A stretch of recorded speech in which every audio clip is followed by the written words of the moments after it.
¡Ay, la artillería!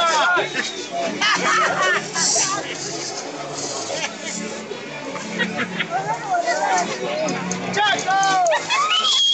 ¡Pásame, que nadie me oye!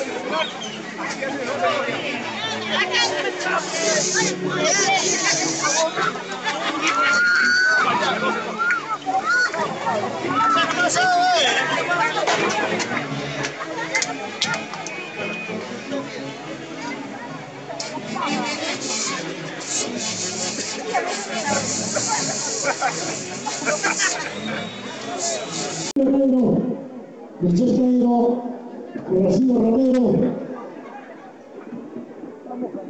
con ese cariño especial, por supuesto, enalteciendo este maravilloso momento carnavalesco de la Asociación Cultural Aurelio Huancayo.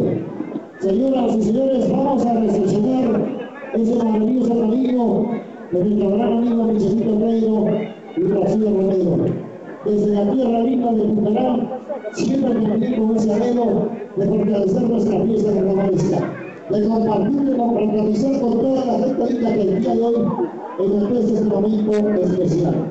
Michelito, mis palabras para usted entrega esta tabla de cerveza y así seguir compartiendo este momento especial e inolvidable. Michelito, palabras.